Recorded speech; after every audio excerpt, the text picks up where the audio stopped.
They might be self-aware.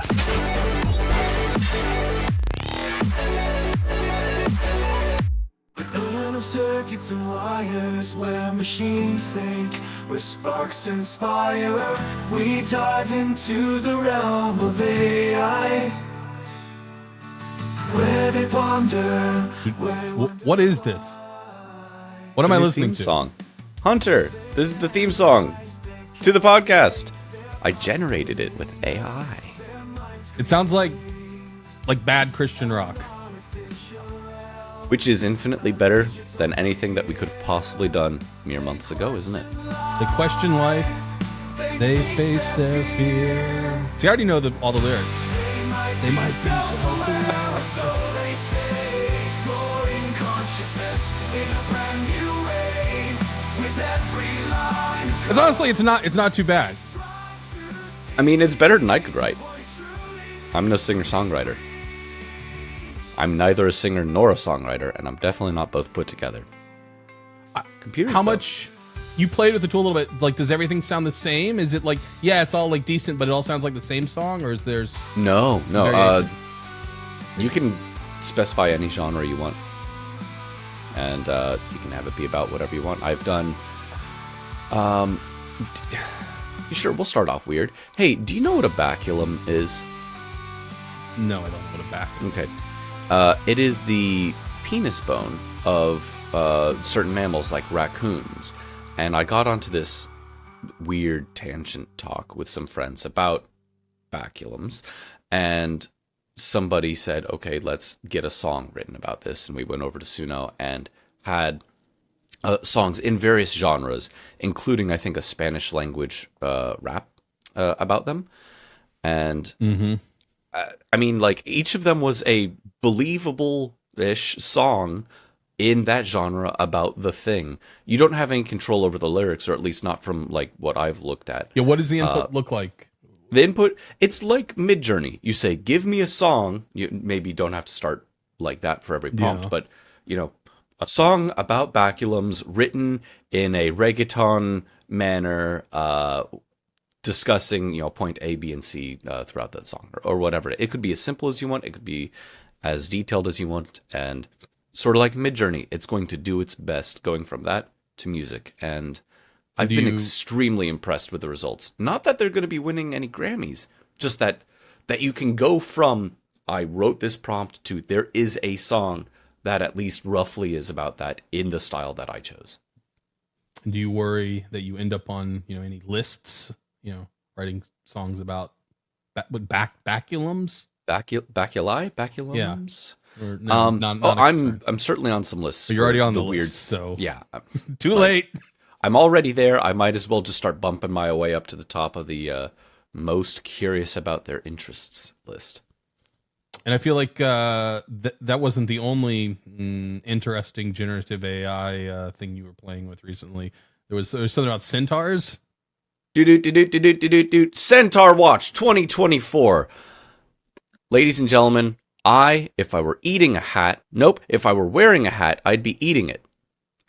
And you know what? Maybe we'll try and put a picture of that into MidJourney and see if I can be eating my own hat. Because I would be eating my hat, because I said that MidJourney couldn't draw centaurs. And the reason why I keep going back to centaurs in MidJourney is because I'm in a Dungeons and Dragons game, and we're playing make-believe with various, you know, fantasy races and so on. One of the players is playing as a centaur, and every now and then we try and get some pictures of that centaur made.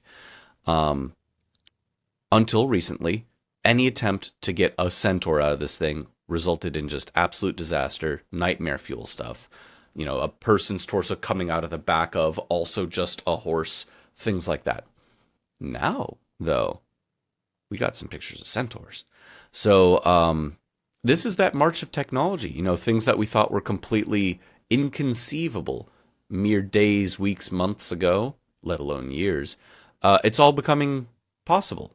You couldn't make music with AI until extremely recently, and look at the quality of what's already available. You couldn't make AI pictures basically at all. You know, tiny little postage stamp things a couple of, and we'll say like 4 years ago. generative adversarial networks, and then these things get better and better and better. And now look at like there's tons of different online services, let alone things you can download and run for free to make your own pictures, animate those pictures, animate your face on top of other things. It's really, really astonishing the rate at which these things are getting better. So MidJourney, they've been on V6 for a little while now. Had it just been a little while since you tested it, or do you think there was an update to V6, or you changed the way you were prompting it, or I don't know, it just works now? Well, if I had been trying it in V6, it's just a roll of the dice, but multiple rolls of the dice very recently worked out, or at least more or less worked out, compared to the utter failures before. So I suspect last time I tried it was at their V5 level or before. They also have a, although I guess you were going for realism in these images. No, they're very stylized images. So MidJourney has I might be mispronouncing it, Niji, Niji, suffix that you can add into your prompts. And what that does is gives you like an anime version of what you're asking for. That tends to make more correct, dare we say, versions of centaurs. But even the not that version, it's ending up with some... That's what I was wondering if you were using the... It's not like photorealist. It's, someone version. drew a fantasy painting sort of thing. Except it wasn't a person and they didn't draw it. Oh, yeah. Speaking of, I think I solved the problem with people getting upset about calling AI art. If you're going to type up that you asked MidJourney for something and you got a result from it, you can say, either I or MidJourney made this art, and all you have to do is put quotation marks around both the words made and art. And that way, anyone who doesn't think that it was made and doesn't think it was art knows that you're saying it wasn't made and it wasn't art. And anyone who thinks I'm looking at what appears to be art would just agree with you. Best of both worlds. Except for artists not being paid for their contributions and, things like that. Yeah, just thinking about the whole what is art conversation. I remember having. Is this the you'll know it when you see it argument? Well, I don't. There was always the question of like, can a urinal be art? I definitely have been posed that question before. Mm-hmm. Yeah, sure, I've felt more feelings at the Museum of Modern Art than anywhere else, and I don't mean overcome with joy at the beauty of the thing. I mean anger that these sorts of things ended up in a museum. You see a big blank canvas with a purple dot in the corner, and it sold for $70 million. And I'm just seething. Like, I could do that. Granted, I haven't done that, but maybe I should buy a big canvas and put a dot in the corner. Make $1 million. I think that's how it works. It's all scam. I will 100% go on the record saying that the entire modern art industry is a scam. I guess speaking of scams, there are some suggesting that maybe some of this generative AI stuff is a scam or at least a money pit. I guess Zuck came out recently and said, we're not going to make any money off of any of this generative AI stuff for a very long time. Now that's coupled, they open. You say open source because it sort of is open source and sort of isn't. Model or the weights are open sourced and available for use commercially, publicly and things released like that for commercial use. A very impressive new model. But he says, this is just going to be, for lack of a better word, a money pit for now and for a while. And as we look to integrate all of this generative AI work into all of our different platforms, it's just going to cost a lot of money, and we're not going to see a fiscal return on it for a long time. I don't know if that's problematic. It's certainly a hurdle to overcome. I guess the hypothesis is that over time everything gets cheaper and more efficient to run. So yeah, well, right now we burn however many $1 billion a year on this. Eventually it'll all run on your phone, and that cost will be insignificant. Although I guess corollary to that is once the cost is insignificant and everyone has access to it and everyone can do it, what edge do you actually have in that game? Was it worth should you burn your $1 billion now or wait until I can just run it on a Raspberry Pi? I think we've always been making things at the forefront of technology and losing lots of money doing it. And losing lots, sure, but it's not. Don't think of it as losing money, though. For a publicly traded company beholden to shareholders, it absolutely is to them. I don't want to think of it like that way. I want to think of it as an investment in the future. And we've seen this from Meta in a variety of different ways. They're doing it with AI, with LLMs. Llama 3 is amazing. The 70 billion parameter model it's really great. They've done, I think, a clever thing. Besides being a large model that is very capable, it also is easier to kind of give it a personality that isn't quite so milquetoast as the rest of them out there. So that's really, really intriguing. But they're spending a lot of money discovering ways to do new training methods, or how big of a cluster do we need, or this or that or the other thing. They've also done similar things with just chucking money right into the fire. That is VR. We might be talking about it later, whether it be this episode or another, but Meta is looking at open sourcing their sort of AR platform, I think up to the hardware level even. Now, why would they be doing this? I think it is one of a couple of different reasons. One of which is that human need to be at the forefront of a technology, and that's all well and noble. I don't think that's what Meta's doing. I think they're doing what, and we'll probably have to bleep this, what is called enshittification. And I'll just call it making worse, perhaps, from this point so that we don't have to have a lot of bleeps. But there is an author, Cory Doctorow, and we'll send a link to this, who coined this term. And basically, it's how do platforms die?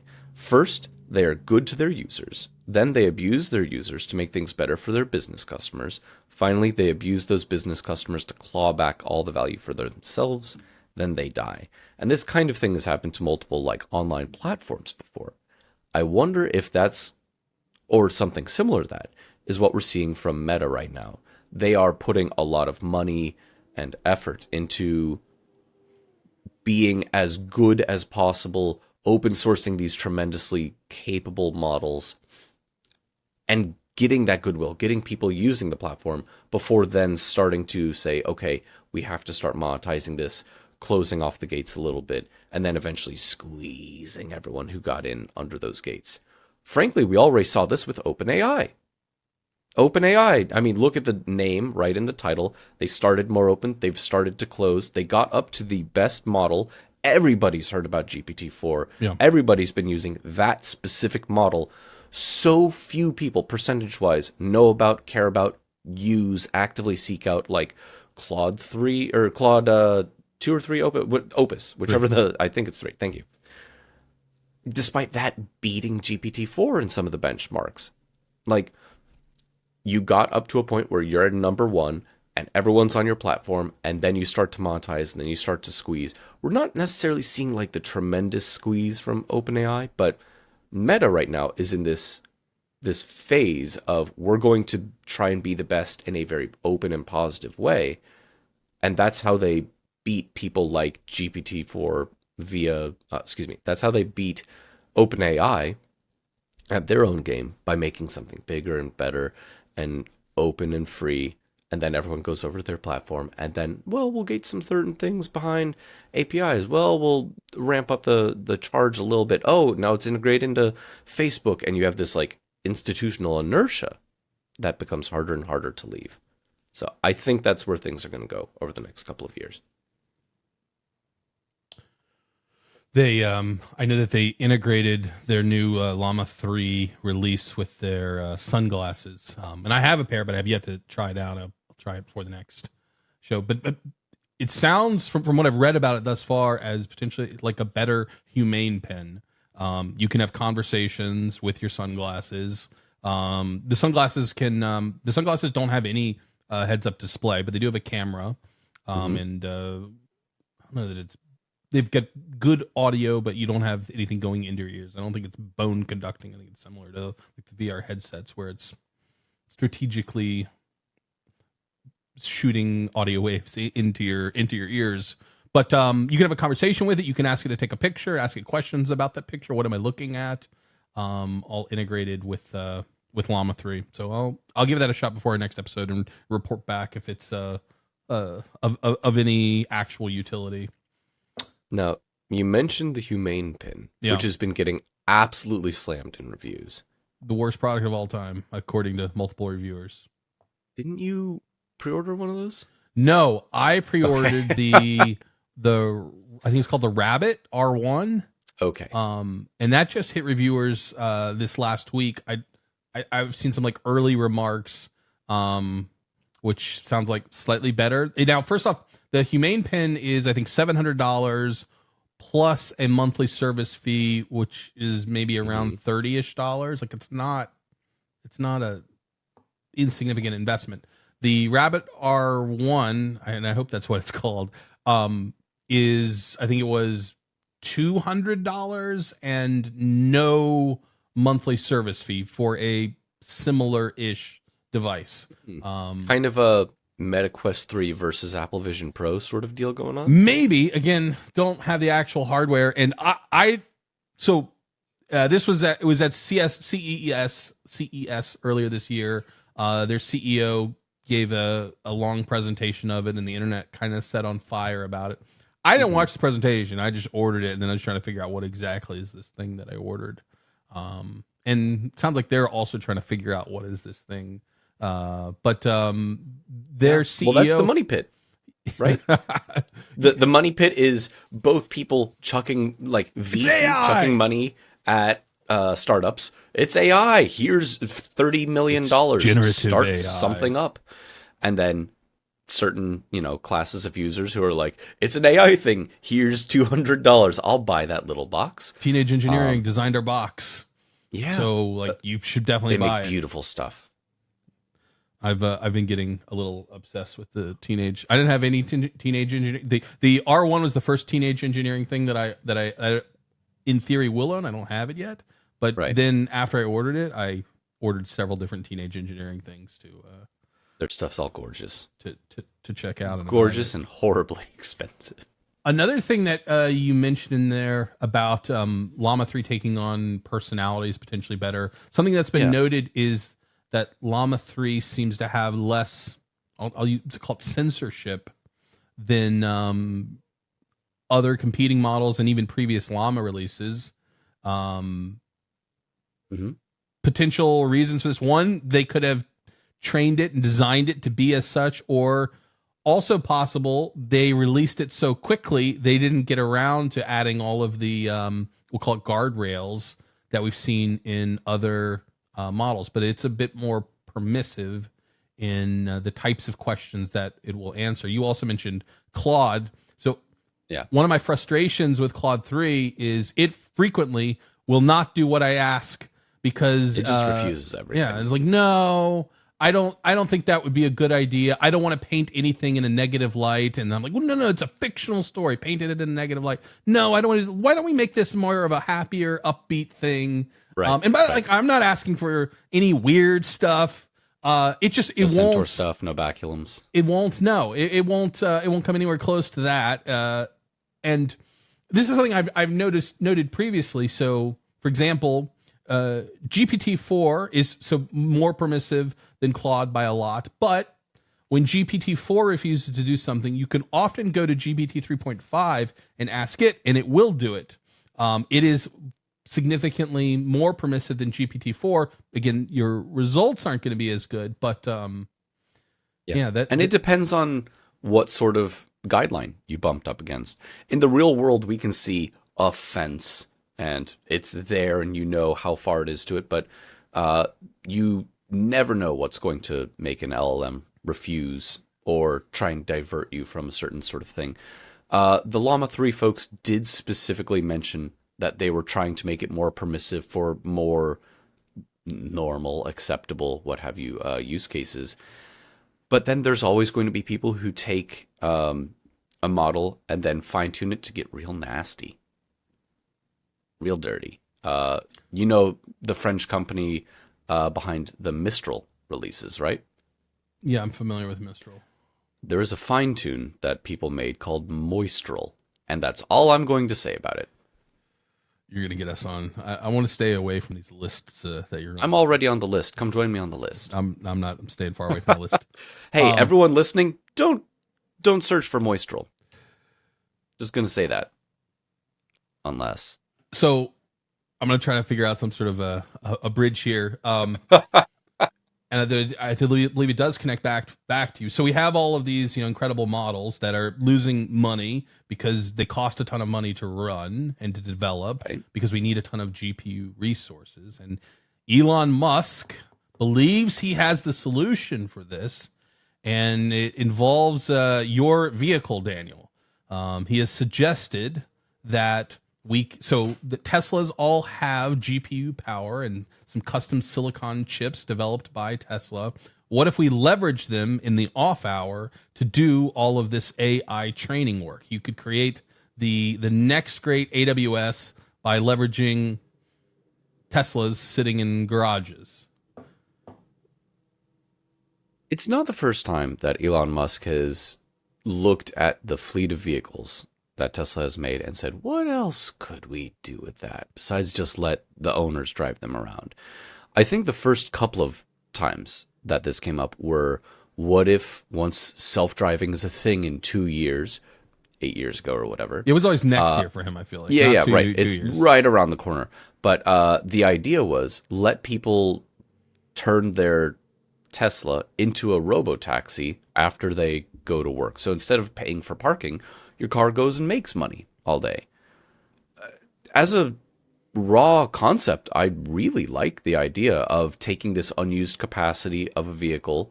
Like, it's nearly the same sort of argument for carpooling lanes. Get more people in a vehicle, make the roads more efficient. Granted, maybe we should just be using, high capacity transit like trains and buses and stuff anyways. But if we're not going to do that, let's at least make the cars not be taking up a tremendous amount of parking spaces downtown. Let the cars drive themselves around for a bit. Give them some time off or have them make some money. The other thing was, well, these things have big batteries and grid storage is a bit of an issue. But if everyone's already going to have solar on their houses from Tesla Solar and they're already going to have a big battery in their car, why not link those two things up? Weirdly, that one's never happened. So are you okay with people running Moistral on your Tesla in the off hours? That's the question that we want answered. Training it, yes. Running it, maybe no. I don't know. There's definitely a line where, I'll want to get into my car and it's a little sticky. But how does why not? If my car is sitting around doing nothing and I don't have to pay for the electricity. It took you 30 seconds. If I'm not having to pay for the electricity, if I'm getting paid for, some tiny, it's like running a Bitcoin farm or something like that. If I'm going to get paid for it and my car's sitting around and I'm not using it anyways, yeah, I used to run SETI at home back in the day and then folding at home. And now I could run Moistral at car or whatever it's going to be where, use the cycles of the computer that aren't being used. If I don't have to pay for it, if it's making the world a better or weirder place, yeah, sure. Why not? Also, you know what? That kind of brings up another point about this large model versus small model thing. If we're able to distribute out to a zillion cars for these absolutely humongous models, if Llama has this 70 billion parameter model, which most consumer computers can't run right now, and they're telling you, hey, we're going to release a 400 plus billion parameter model probably later this year. Most people aren't going to be able to run those things. So, well, most people don't run them today, to be clear. Sure. But the ones if you wanted to, and companies especially, I think being the obvious use case here, we're going to see this 2-tier system where maybe you get a bunch of goodwill by releasing really cool, smallish, easily-ish accessible models, and then you have the big ones running that you can charge people over API for. Mistral does this. They have Mistral, Mixtral, and then you have your Mistral Medium, Mistral Large. Those two behind like API, paid access. But people love Mistral. They love those models. I think that that's where the AI money pit turns into a money not pit. A not, some sort of not pit where you make money instead of just burn money. A money mountain. A money mountain. Thank you. The opposite of a pit is a mountain. That's right. Where you spend a bunch of money and release stuff for free that people can run on their phones and on their personal computers. And then you have the really big ones that nobody could possibly make or fine tune or whatever themselves. And those ones you pay for access to because they're extremely capable. I think that that's how you end up making money with these things. Two-tier system. If the ones that run on the super powerful computers are different enough. I mean, Sure. GPT-4 is no longer that impressive. Like, it's cool, but yeah, I can run something comparable that is legitimately comparable on my MacBook Pro locally. Yeah. And yeah, not comparable from an average consumer perspective, but comparable from a developer perspective. And if we're already getting to that point where it's extremely capable and people are starting to no longer be able to easily tell the difference, people could see the difference very immediately from GPT 3.5 to 4. Yes. Oh, 4 is much more capable. And we've had increments on 4 ever since. And now there's a bunch of other models that are nipping at its heels, or depending on who you ask and when you're asking them, doing better than GPT-4. Is there that big jump? And I think what you're kind of alluding to is maybe we're not going to be able to tell. Even if something is 10 times more powerful, it's going to be harder to notice it's 10 times more powerful. So then we have to start thinking about what can we do with AI beyond that. And that's where we start talking more about like the ethical considerations of AI. Now that it is more than a glorified chatbot, what else can it do? What else should it be able to do? What else should it not be able to do? And then also, how do we even get there? For example, there's like an ex-Amazon executive who was allegedly told to just ignore copyright law when it comes to this AI race. Hey, get the data. Who cares where it comes from? Build the thing. You know, ask forgiveness later. That sort of analogy. But ask Isn't that what forgiveness everyone's later. doing? Yeah, right. Everyone's doing that. And so I can see why an Amazon exec would be told, don't worry about it. We'll have the lawyers sort it out later. Because everyone else is doing that. Doesn't mean it's the right thing to do. It's going to muddy the legal waters even more, especially with a couple of companies trying to say, we're coming out with a responsibly trained AI version. Yeah, that was if we have these Adobe, more and right? more capable models, is it built on a mountain of lies or on illegal stuff? Do we have to eventually turn them off because they were? I think that we have a lot of those questions to start worrying about. It was I think it was so Adobe came out with their model for generating images, which they touted, hey, look, we already have large libraries of images that we have all the rights to. So for the first time, we're going to create a model that is completely ethical, and we own all the rights. There's no chances of down the road you having any legal liability because you used an image generated by us. And then like very quickly it comes out that they were going into MidJourney, which is trained on more or less everything, generating the images that they needed and then using those images as their input. The fact that this even came out, I think, is sort of astonishing because we're seeing quite probably purposeful obfuscation. We're making a responsible model, and everyone says, oh, that's great. And then they're just whitewashing the fact that it isn't built on top of that. All of the same problems that already existed continue to exist. And we talked about this earlier, where as soon as there started to be AI-generated anything, everything that comes after that is going to be polluted by AI-generated stuff. And since the first AI-generated stuff wasn't done in a completely ethical manner, whether it be like literally paying people or just making sure it wasn't copyrighted or any of the various concerns, everything after that is very likely to be polluted, which is a problem. That's why when you Google if you can filter before 2020, and you're not looking for current events, you get much better search results. Not looking at material generated after 2020. Yep. And that's going to become a bigger and bigger problem over time. The great I have no idea what the answer happened. Yeah. Or yes, at least, and poopifications. We're allowed to say that one. I think that's approved. And Meta's no different. They're not saying hey, you just came out with this Llama 3, which you turned around really quickly. Where'd you get all that great training data? We got it. Yeah, we got it. But did you use YouTube videos? Well, I can't remember. The CTO is literally being like interviewed on national television, being asked, "Was any YouTube videos used?" That's a hard question to answer. You know what I mean? He'll be saying the exact same thing in front of a Senate subcommittee in under a year. Start the calendar. I like 52 Zuck's episodes from now. Let's see if I congressional was strategy, right or not. though. Zuck's always like, you know what? I think you should create a law about it. I'm all about it. Regulate.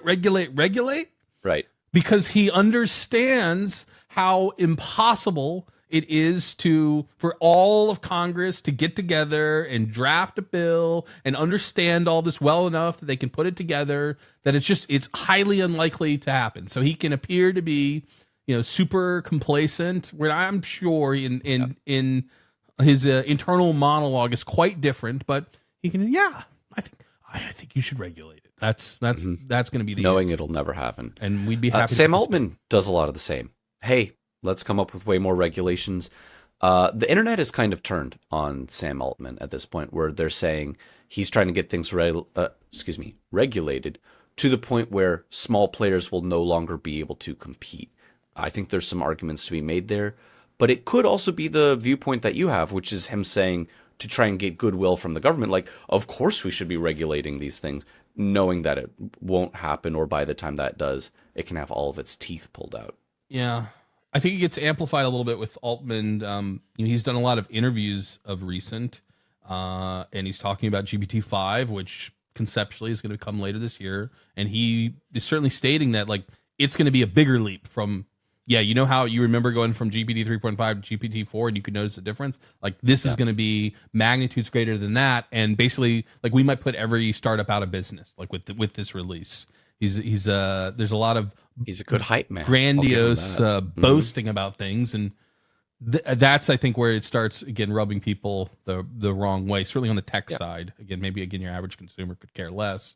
Great. Well, he also said that GPT-2 was too dangerous to release out into the world, that it would destroy everything. And it, looking back at that now, no. And they're selling GPT-4, which is a zillion times more capable than that was. It is their standard playbook that they're doing with Sora too. Well, we're not going to release it just yet. We've got to. It's too dangerous. We got to think about how ethically and responsibly. We got this incredible thing. You can't have it. It's too dangerous. I mean, I don't know. I feel like I want to do that with the strategy. Next product. I think it is. Every product I release from now is too dangerous. It's too dangerous. Right. And that gets people, but I really want access to it. And you know what? I do. I really want access to that thing. Gimme. I don't care that he's saying it's that's not what appeals to me, but I'm sure it does to some people. I don't know. He's a good hype man, and I think I'll mostly just stick to that. Well, I don't know. Maybe he's concerned, as I guess Google is concerned, or at least there was a Google research paper recently about users forming emotional attachments to these large language models. Mm-hmm. There's a whole AI girlfriend industry out there. They're literally trying to get people emotionally attached. Also people that are in things. love with their cars. I've seen the TLC special. Have you ever met a Mini Cooper owner? Yeah, they love those things. But take it a few steps further. So no question that there will be a class of individuals who fall in love with their AI models, but seen the movie. Is there any does it become a significant amount of people that have a significant other that is that is just AI, and let's just say the next 10 years, does 10% of the population have a close friend that's AI? Where they're having interactions like they have with it seems like a friend. wild thing to say yes to. Yeah. But yeah. There are certain real world cultures today without AI that have like problems with people not talking to other real people, that they're engaging more with, TV shows and so on. It's in America, it's in Japan. It could be that you're really into your soap operas. It could be that you really love this one anime. It could be, older people, younger people. This is not a unique problem to a technology. This is a human problem where something gets kind of crossed somewhere, and then you get into this kind of loop of a parasocial relationship with a TV show or a set of movies or an AI girlfriend or a video game or whatever it ends up being. But people check out of the real world all the time. Will AI make that a bigger problem? Will it exacerbate this? Absolutely, 100%. I was thinking like related, but I'm not sure how related. I saw an article recently. It was Reid Hoffman, the LinkedIn founder. He was talking about how he created an AI version of himself, complete with a photorealistic, avatar that he speaks with, and that he likes to, discuss his ideas and theories and present it with the version of himself, and to kind of like test the logic of it and go deeper. So, like Narcissus looking at his own reflection. The idea of having deep conversations with the AI, I buy. I will admit to having created an AI performance coach that I have like had conversations with that I have enjoyed. Various performance coaches that like I've seen and like taken snippets of, and like my own sort of unique of like what I think philosophy should be about it, and then like you tell it like, here's what I'm trying to work through, and it comes back with ways to think about it. And I found that interesting, but I don't have any emotional connection to it, and I think that's the difference, and that's what Google's talking about is okay, deep conversations, but actual emotional conversations, and potentially that if a quarter of teenagers were having emotional connections with their large language models, is that an inevitable part of our future, expanding from there? There's a Futurama episode, either called or about "Don't Date Robots." We'll have a link or something, maybe Hulu will give us a couple cents if you click on it. But like, this has happened. People have definitely already thought about that, and I do think it is a real concern. In the context of Futurama, it was definitely this far off, silly, it wouldn't really happen. Show takes place 1,000 years in the future, whatever. But like the concern of people forming attachments to something that is readily made to make attachments to, it's a compelling honeypot. Or a Venus flytrap, you could almost call it. It's this thing that smells sweet and it attracts you and then traps you in there. I think we'll see a lot of people who have worse social acuity because they've trained themselves to interact with AI that is kind of a hype man, a yes man all the time, or yes woman, or yes whoever, depending on whatever your emotional wants are. And then they'll go out in the real world and realize everyone isn't immediately bending over backwards to please them. Well, I guess continuing on that trend of creating these emotional attachments, I don't know if you heard about this, but the world's first AI beauty pageant is apparently a thing. Again, marketing Someone hype here. Someone had to do it. But so they're it's made the news at a minimum. The world's first AI beauty pageant. These are people using generative AI to create images of primarily attractive women, and then judging how attractive they are or are not. Depending on the model that you're using, and I don't mean model like a person. I mean the AI model that is being used. one of the complaints that people have is that everything's kind of samey looking. And then you could say sort of the same thing about models in a pageant. I know in South Korea, this is like a problem where people are gifted the plastic surgery. There's a look that people are kind of converging toward. These AI models similarly have kind of converged towards certain phenotypes might be the right term for it, but like there's a look to the AI girls, depending on what platform that you're on. You can get it to do things that are different, but yeah, an AI beauty pageant. I guess that's just a more complicated version of going on Reddit and posting 10 different pictures of some girl and seeing what gets the most upvotes, right? Yeah. But you can make headlines by calling it a beauty pageant and gussying it up a little bit.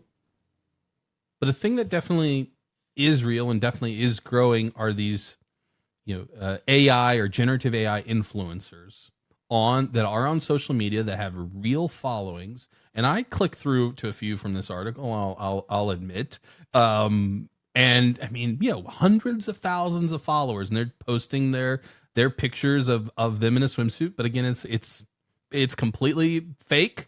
And I don't know. Some of them are, I guess, more photorealistic than others. But you can read the comments. People are interacting with them as if they are a real person. Yeah. But they also interact with celebrities or influencers as if they're real people. And granted, they are real people, but you're just shouting at a picture of someone as if that constitutes a relationship. It's the same amount of fake in my mind. The Kardashian posts something and gets 10,000 comments. Yeah. And the Kardashians are not reading all 10,000 of them. Maybe, one of their assistants prints up the, 5 or 10 nicest ones and they'll read that, whatever it ends up being. I'm fine with AI taking the jobs of Instagram influencers. I think we've become a little too narcissistic as a society. Put me on the record for that one too. But like this gazing into the mirror and putting stuff up on Instagram and trying to like whitewash your own life to show, look how good everything is for me. And I need likes and subscribers. No, you don't. Live your own life. If AI starts to eat its own tail and be all of the pretty people on the internet going to fun destinations and pictures by pools, and it puts poor Instagram influencers out of their jobs, all right, I'm fine with that. There are some interesting conversations that I've listened in on about around that and that. So there are certainly more female influencers than male influencers, and it is currently true that the majority of these artificial generative AI influencers, there's just some dude behind it, creating all of these images, and that perhaps this will be the sort of death of that industry when, all right, I mean, right now it's a dude, but whatever, it goes away. So women's ability to trade their looks for monetary gains could rapidly decrease in the future when anyone can generate similar looks, especially in a digital context. I think we'll see a decrease, certainly in terms of like your Instagram type folks, but you're kind of hinting at like, can this replace people? I think it can replace people as a service, if you want to call it that, on the internet, of just like, here are pictures of me and like them and I'll get money. Maybe that goes away, but the opposite of trying to connect with an AI, I think is going to become more important over time.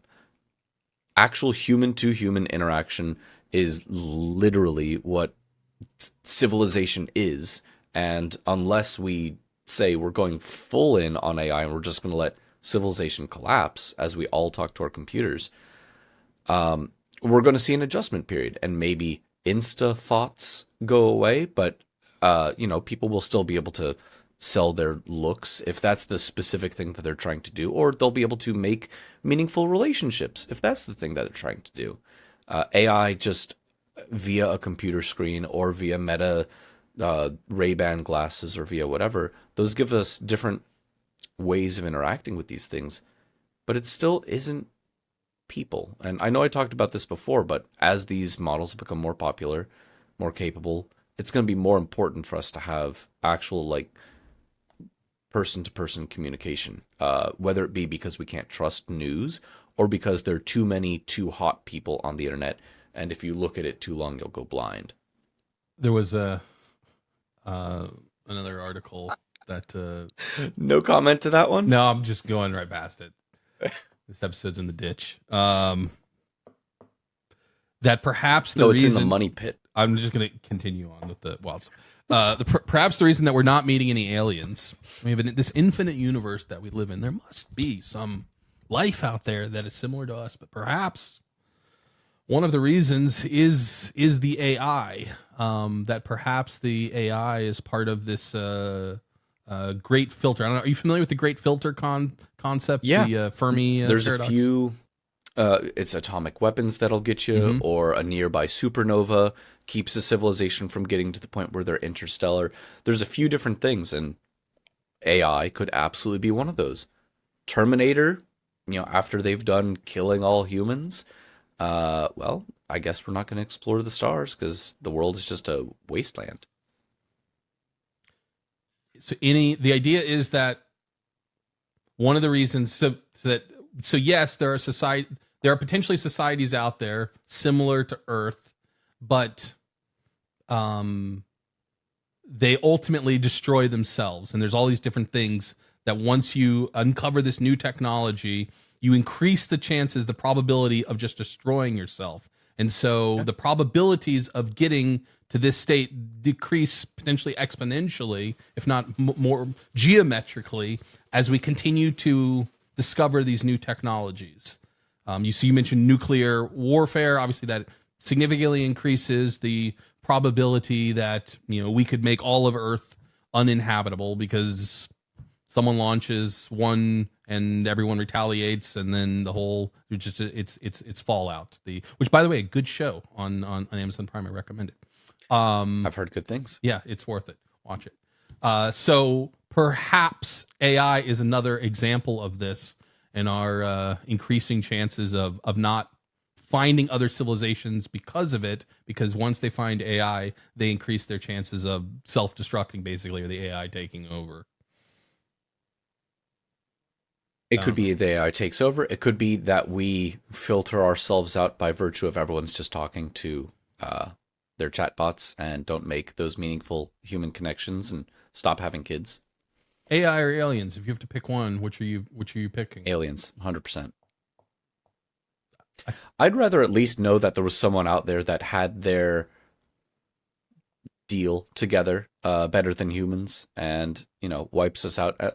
As the death rays are coming down, I'll look up at the shiny UFOs and say, well, someone's got it together. They know what's going on. I was initially with you, but then we don't know what these aliens, like, how friendly are they? Judging by the death beams, very. I have a good grasp on AI, or at least I think I do. I know what it's the known knowns and the unknown unknowns. Aliens are a little too much unknown unknown for me to choose to definitively go that way. I guess there's a lot of potential there, right? Because they could be anything. Now, this is going to sound wild, but isn't AI aliens? That's a weird sentence, but let me expand on that. Aliens are different sentient creatures. Granted, I guess the definition is that they're not from Earth, but still, it's a different kind of being than ourselves that can think and act. Is a capable AI, an embodied AI, not equivalent? Are they not really the same thing? If you have this being that thinks potentially differently, we try to make it think like us, but it'll think differently. It's silicon based or whatever. It's not a carbon based life form. If we get to the point where we have to start giving, rights and personhood and whatever to AIs, it's basically the same as aliens or Atlanteans or Bigfoots or whatever. The whole point of this otherness beyond humans is this kind of uncertainty of other beings out there. And so I think we're getting there with AI. And then once we've got AI, look, Llama 3 is great at giving a personality to. Maybe we tell them what the alien personality is supposed to be and plop it in a big green robot instead of a people-looking robot. I think a very important part of being an alien is the origin, right? Where you fit the geographic origin, and they don't pass that test. So they can pretend to be an alien and they can share many of the characteristics of an alien, but they were birthed here on Earth, as far as we know. Well, I mean, if you change the system prompt to say, you are Zorblax from the planet Zorblania. They're just pretending, like they're pretending to be a human and pretending to be my performance coach and pretending to be someone's girlfriend. And et cetera, exactly. Et cetera. The aliens are among us, and they are our computers. There's the big fun tagline for you. Then maybe we should send them to the retirement home, just as Boston Dynamics has been sending their humanoid robots. Although that's another little PR-y kind of story. So they had their Atlas was the name of it, and I don't know if you saw the YouTube videos over the years of it doing really cool stuff. Aggressively more impressive, absolutely. Yeah, and they made a big hubbub about officially retiring it. Although again, they were also releasing a V2. People were sad. Oh, we've grown to love Atlas over the years, and people have suspecting online. Attachment? Were you sad, Daniel, when Atlas was sent to the retirement home? I didn't know what they were going to do. I figured maybe the problem was that they weren't able to monetize it enough, or maybe it was getting shut down for this reason or that. But I'd mostly just heard it's going away, and I thought that's kind of sad. I'd seen these various versions of Atlas. Do they have what's next? I know the only commercial product I'm aware of Boston Dynamics having is that dog. And I don't really know how people love dogs. Useful it is, but I know they have a dog, and I know that you can technically buy the dog. But is there any other, I guess we could go to their website and check out their shop. Can I add to cart any other robots from Boston Dynamics? I don't know if you could just buy one of those robots. That'd be amazing if you could. There are other products, quadrupedal dog-like robots that you can buy. Some of them even have flamethrowers on them. Spot is the dog, I'm guessing. Yeah, Spot's the dog. And then they have another one called Stretch. Stretch is like a warehouse. Is it like Slinky Dog? It's a warehouse tool to help get packages and load and unload trucks. Oh, more of a Stretch Armstrong, not a Stretch like a Stretch dog. Yeah, Spot is the dog. Though you can only contact sales. I can't add to cart. If you have to ask how much it costs, can I go on eBay and buy? Can't afford it. So Atlas being retired, and then what happens 24 hours later? A new Atlas, which looks really cool. The thing that I didn't understand is they emphasized that this was fully electric. Was the last one gas powered? No, it was pneumatics or what do you call it? Hydraulics. So they got rid of the hydraulics. The motors are electric. Yeah. So maybe the Atlas that was hydraulic powered, whatever, actuators, whatever the term is, that's now gone. Now we've got Atlas that's all electric, boogie woogie woogie. And they showed a very impressive video of it's laying on the ground and then its legs do this horrible over the top thing and it stands up and its head kind of turns around. It's got I think it's mirrored circular face with a light around it. It's a beefy humanoid version of the Pixar lamp, and I can't unsee it. I want to see that thing bounce around and then jump on a giant letter I. It's only a matter of time. It is. I'm more excited about, I don't know if you saw this, released this week. There's a new robot dog called the Terminator. Yeah, I just mentioned that while you were eBaying the Spot. You can buy other robot dogs. Doesn't have to be from Boston Dynamics. Some of them are definitely not weapons. Like the one with a flamethrower. And they say it's for responsibly, controlled burns and wildlife management, melting ice. And it's definitely not for, chasing kids off of your property because they threw a frisbee over the fence. Someone's going to die from this, right? And I don't mean like years from now. I mean like 2 months after the first one is delivered, someone is going to be killed, whether directly shot from the thing or in a forest fire that is started from it. And then shortly, whichever one it wasn't will then also happen. This is it's very cool looking. I saw the video. It's really cool, and it's absolutely going to kill people. No ifs, ands, or buts. But I don't really think that's AI's fault. Oh, no, that's going to be people's fault for sure. Two kinds of people's fault. People for misusing the thing, and this is very much Jurassic Park. Your scientists were so concerned with whether or not they didn't stop to think whether or not they should. It's a very cool thing, and it absolutely shouldn't exist because it's not going to be used the way that it's supposed to be. Do you have a Jeff Goldblum impersonation? I don't. I very much don't. Do you? No. Yeah, I'm not an impersonations sort of guy. I leave that up to the computers. All right. Before we wrap this up, there must be some good. All right. So the robot dogs are gonna apparently burn all our houses to the ground, but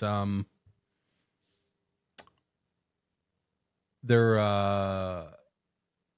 has been some discussion about ways and things that we look for. Okay, great. You're gonna take all our jobs and burn all our houses to the ground, but what good will you bring us? And I think it was actually you had sent me a link about helping to rebuild the middle class, leveraging AI and its potential positive impacts. Any commentary there? Yeah, I think it's still unknown, like how that's going to be affected, but using AI, not just giving money to 3 or 4 large corporations, having this be something that empowers the average person, is something that I think is entirely possible, and I'd like to hope probable. One way that this could happen is, some of the money still going to folks like Tesla, but what if you start selling unused, CPU time or GPU time to help train other models? What if you, have your car running as a robo-taxi whenever you're not using it? Is this just gig economy-ifying everything?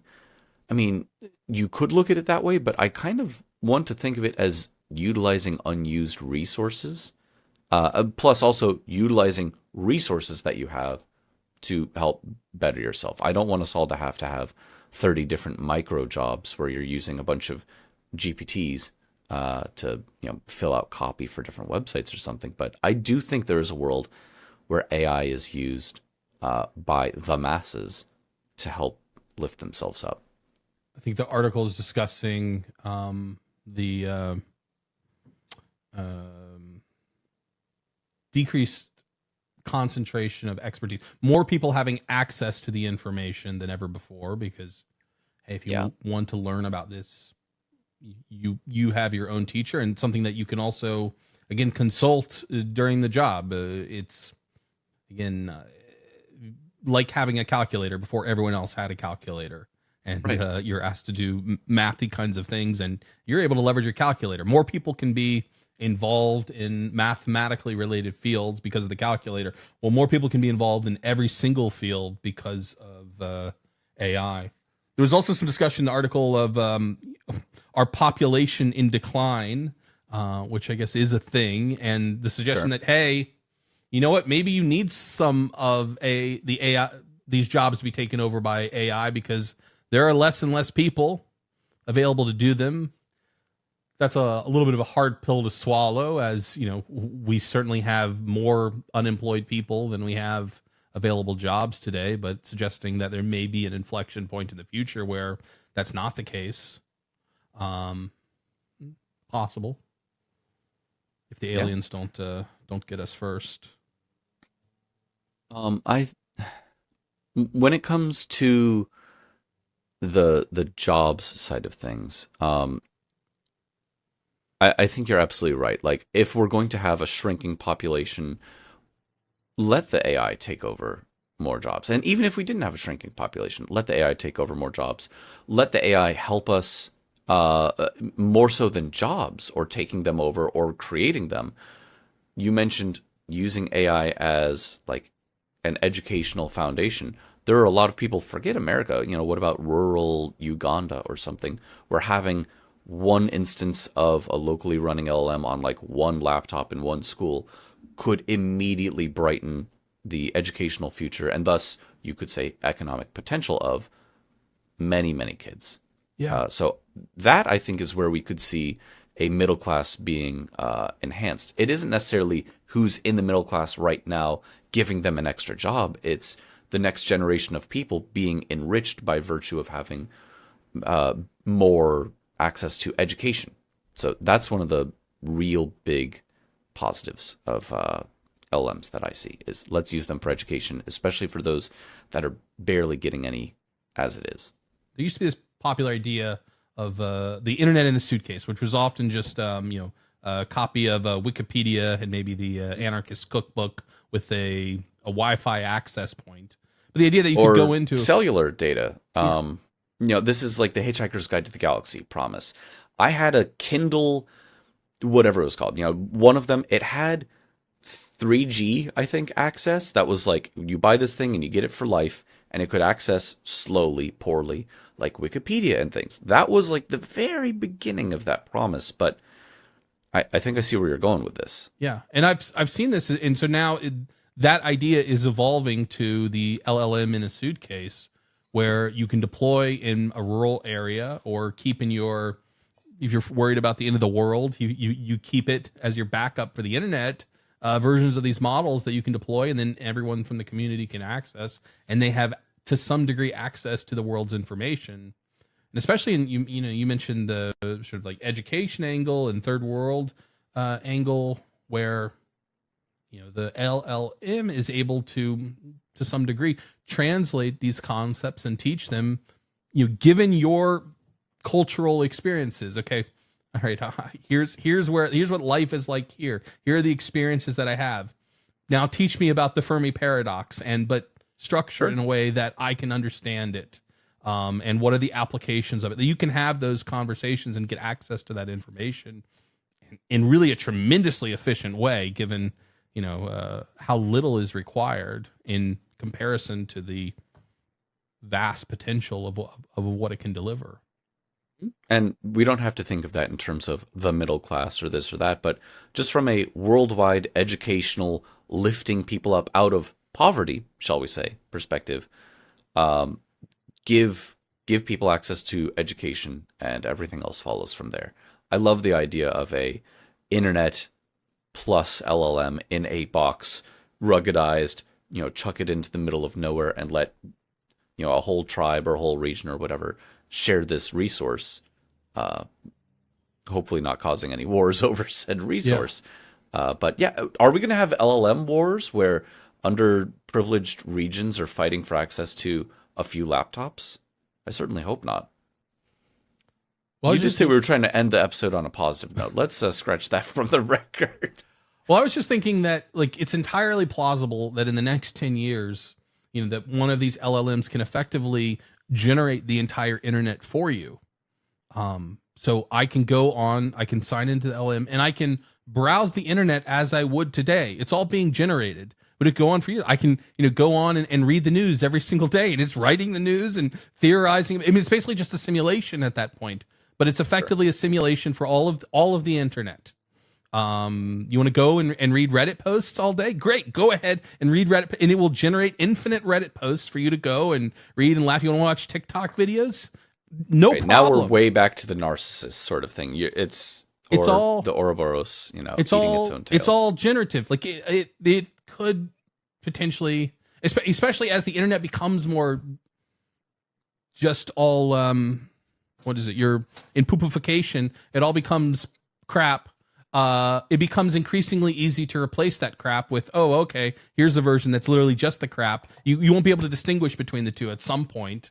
So you want an internet simulator, is what you're saying. I'm saying we're going to get an internet simulator, and in the next 10 years, and it's going to very quickly become hard to distinguish between, am I using the internet simulator or am I using the internet?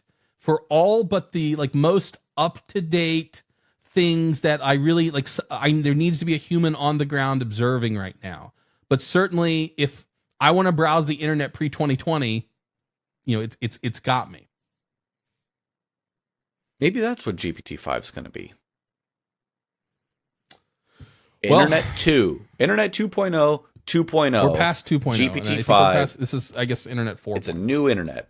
3.0 was like the Bitcoin internet, which I don't know ever really became a thing.